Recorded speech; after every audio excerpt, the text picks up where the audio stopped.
the game that begins the year. Welcome back to ChessBox. This game is between international master I.M Ssegwanyi and Majur Manyang from South Sudan, which took place in the Rwabushenyi Chess Championship. This game has lots of fireworks and tactics. So Arthur Ssegwanyi was awarded the title of International Master I.M by FIDE in 2015 as a result of winning the Zone 4.2 in Video Championship in the same year. This victory also qualified him to play in the FIDE World Cup 2015. In this event, he was paired against the 4th seed Anish Giri. Ssegwanyi drew the first game in 158 moves, then lost the second game, and consequently he was eliminated from the tournament. Also in 2021 Chess World Cup, he was paired against GM Serin, where he lost the first game, then drew the second game, and was eliminated. Ssegwanyi has played for the Ugandan team in Chess Olympiad since 2012. While Majur Manyang is a South Sudanese player who is tactical and aggressive. He has represented South Sudan in the Chennai Chess Olympiad, India, and also won many tournaments, including the 2022 Uganda Masters Tournament, Mombasa Open 2023 edition in Kenya. Let's roll. So I.M Ssegwanyi in the white pieces began the game with 1 e4, and Majur Manyang played c5, the Sicilian defense. Knight f3, then Peter played g6, which introduces us the Sicilian hyper-accelerated dragon. Now the essence of this opening is that Black is delaying the d6 push and he just wants to go ahead and push the d5 in one go. So that's why in this position I.M played d4, and after bishop g7, White can't win any pawn, so the best move in the position is either go ahead to play pawn d5 or knight c3. But in case White goes ahead to play d takes c5, then Black can play queen f5 check, c3, then queen takes c5. So it means there is no work done. That's why after bishop g7, I.M played knight c3, and after c takes d4, knight takes d4, knight c6, and in this position I.M played bishop e3, and after knight f6, planning to go ahead and push the d5 pawn, I.M played bishop c4, stopping the push. And after short castling, I.M played bishop b3, cementing the bishop on its right square. So in this position, there are 3 ways on which Black can go ahead to execute in this position. For example, there is the immediate d5, then there is pawn f5, and even what Peter played. Peter played d6. Let's look at the first d5. If Black goes ahead and plays d5, sacrificing a pawn, then White goes ahead and takes it with e takes d5, knight f5, attacking the bishop which is on b3, queen d2, and after knight takes b3, knight takes b3, b5, sacrificing a pawn in order to win the pawn which is on d5, planning to go ahead and push b4 and then take the pawn which is in the center. So after knight takes b5, queen takes d5, queen takes d5, then knight takes d5, attacking the bishop which is on e3, bishop d4, then bishop h6, cutting off the king and stopping it from long castling. After short castling, then bishop f5, attacking the pawn which is on c2.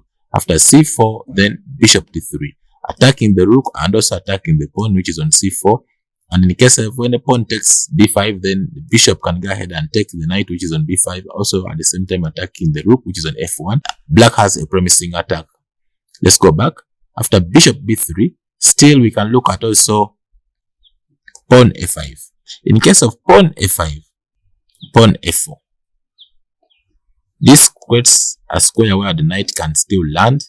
So after knight g4, giving up the knight and then trying to attack the center. So after queen takes d4, knight takes d4, bishop takes d4, bishop takes d4, and after queen g3, trying to defend the knight which is on 3, d6, and after long castling, attacking the bishop, bishop takes c3, queen takes c3, bishop e6. At least the position is equal and Black can try to push on and then take initiative. For example, if bishop takes bishop, then pawn takes bishop, which opens up the column for the rook, attacking the pawn which is on f2. Let's go back. After bishop b3, Peter played d6. And I.M went ahead to play f3, taking control of the g4 square, and also planning to go ahead and push the king side pawns to give a thunderous attack. In this position, Peter went ahead and played knight f5, but however, also in this position, queen f5 should have been considered. For example, if queen f5, then queen d2, and after knight d4, bishop d4, bishop e6, long castling, and b5. This gives black a promising attack. Let's go back. After f3, Peter played knight f5, attacking the bishop, which is on b3, because now you see the bishop was indeed putting pressure on the f7 square, and in the case of queen d2, and then bishop comes to h6, you can see now the bishops are all over the king. So queen d2, and after s6, trying to get control and also supporting the b5 push, h4, h5, and bishop h6. Now you see that the bishop and the bishop puts on h6 are all over the king, and Peter goes ahead to take knight takes b3, eliminating one of the bishops. A takes b3. The essence of a takes b3 is that now the f5 square is fully under control by the rook. That's why here you see queen b6, and after long castling, queen f5, threatened to go ahead and play queen a1 check. That's why you see king b1, stopping that check, and after rook e8, trying to move the bishop away, and then plays bishop h8. I.M played bishop takes d7, and after king takes d7. In this position, ladies and gentlemen, I.M played g4, sacrificing a pawn, and it is not advisable for black in this position to win a pawn. For example, black should go ahead and play rook h8. For example, after rook h8, g5, knight e8, knight d e2, bishop e6, and after f4, bishop g4, f5, and at least white is pushing on, but black can still fight on in the position. But however, after g4, Peter played h takes d4, which gives white a huge advantage. I.M went ahead and played the strongest move in the position. He played h5. You saw the queen and the knight are all looking at the pawn, which is on h5. So in this position, Peter played knight takes h5. And in this position, I.M went ahead to play knight f5 check. But however, another interesting variation would begin with f takes g4. And in case of bishop takes g4, then rook g1, bishop d7, then knight f5 check. Bishop takes, then rook h takes the knight, which is on h5. You saw that the queen can come in on h6 and check. The rook has pinned down the bishop against the queen. The rook has pinned down the king, and so pawn h5 is impossible. So all these are potential threats in the position. Moves like knight coming in to d5 check can also be seen. So that's why in this position, black is forced to play rook h8, and after rook takes f5, I can tell you white is winning this game, because now the pawn can't take the rook, and also queen can't take the rook because the rook has pinned down the king. Let's go back. After knight takes h5, I.M sacrificed the knight and played knight f5 check, checking the king and blocking the queen from protecting the knight, which is on f5. So in this position, Peter went ahead and played bishop takes f5. But however, in case of g takes f5, then queen d5 check, and after king f8, queen h6 check, king g8, then rook takes h5. Now, this is mate in 3. You can see queen coming to h8 can be checkmate. So in case of any queen comes to e5 to stop the checkmate, which is on h8, then also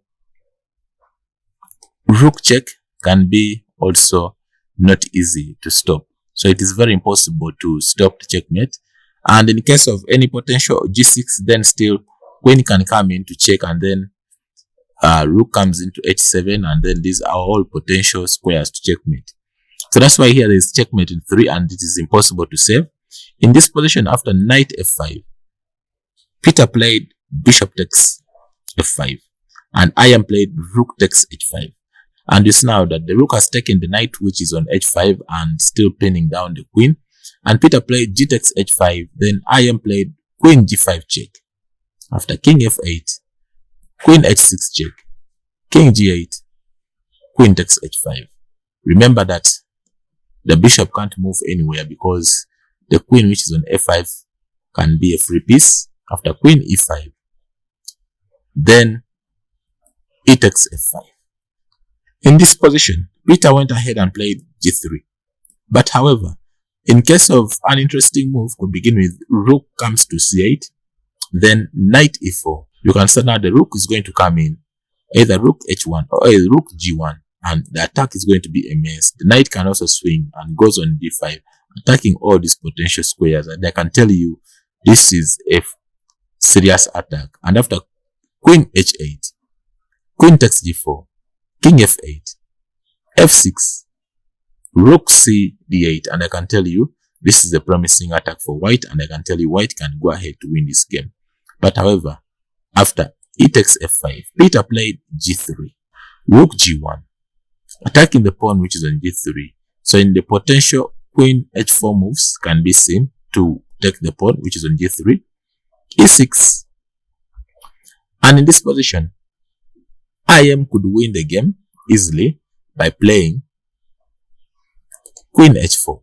For example, after queen takes f5, queen takes g3, check, king f8, queen takes d6 check, rook e7, then knight e4. You can see that knight has taken control of all the two squares, and after queen takes f3, queen h2, threatening checkmate in one, because now the square has been blocked by the rook. And after rook d7, queen h6 check, king e7, queen h4 check, f6, and after rook g7, king d8, rook g8 check. The rook which is on a8 is hanging piece, king c7, and after rook takes a8, I can tell you white is winning the game. Let's go back. After e6, IM played knight e4. Peter played king f8. But however, in case of e takes f5, then knight takes g3, threatening a discovery on the king by taking the pawn, and the rook can be looking at the king. So rook e6, trying to defend the king in case of a knight takes f5. Knight takes f5 check, rook g6, and after rook takes g6, f takes g6, queen takes g6. At least the game is equal and black can go on to play this game. But however, after knight e4, Peter played king f8. And this position, IM played queen h4, cutting off the running squares of the king, and the next is also taking the pawn which is on g3. Peter went on to play e takes f5. But however, in case of queen takes f5, then rook takes e3. Now you see that after rook takes g3, the whole of the two columns are taken up by the rook, and also knight comes to f6 can be seen supported by the rook, which can be landing on g8. And after rook comes to c8, trying to give space, running space to the king in case of any checks, then rook g4, planning to put the rook on f4 in case of a knight takes, and then the pawn which is on f7 can be a hanged pawn, rook b8, rook f4, queen g6. You can see that the knight can't take the pawn because now you see this pawn which is on c2 is being attacked by the rook and the queen. So that's why king a2, in order to take the pawn which is on d6, and after rook takes c2, knight takes d6. You see that now that the rook and the knight are ganging up to take the pawn which is on f7, rook c7, rook f6, attacking the queen, then queen g7, rook h6, threatening checkmate in one, king g8, then knight e4, threatening to play knight f6, and after rook 8, knight f6 check, and after king f8, rook h8. I can tell you the rest can be history. Let's go back. After queen h4, Peter played e takes f5, and in this position, IM played knight f6. In this position, after knight f6, attacking the rook and also threatening to go ahead and play knight comes to d7, check, taking the king and winning the queen. In this position, Peter played queen a6, but however, in case of rook d8, then knight h7 check, king e8, knight f6 check, and after king f8, white goes ahead and wins the pawn on d3. Then there is a perpetual because of queen comes to e1 check, and then queen goes to f5 check, and that can be draw. That's why you have to displace the queen by playing f4, and after queen comes to e6, then king goes away to a2. In case of d5, then rook takes g3, king e7, knight e4 check, and after king f8, knight g5, attacking the queen. Queen comes to e2, knight h7 check, and after king e8, knight f6 check, king e7, knight takes d5 check, discovered, that is through the queen at the same time the knight. King comes to d7, then rook e3. I can tell you that the rest can be history because of the potential queen maneuvers, and I can tell you the rest can be history. Let's go back. After knight f6, Peter played queen e6, and this gave white almost winning the game. This saw white winning the game because after knight h7 check, king d7, the king can't go anywhere, and the only square where it can come is basically coming to g8, and after king d7, rook g3, queen comes into g6, and in this position I.M played queen f6. In case of king takes f7, then rook h3, queen h5, rook takes h5, king g8, then rook h8, and that can be checkmate. That's why after queen f6, Peter played king g8, and after rook takes g6, f takes g6, queen takes g6, Peter played king h8, knight f6, threatening checkmate in 1 and attacking the rook, which is on e8, and after rook comes into e1 check, king goes to a2, rook h1, defending against the checkmate. I.M played knight h5, threatening checkmate in 1, rook g8, and this saw I.M play queen h6, checkmate. Thank you so much for watching ChessBox, and wish you the best of luck in your games.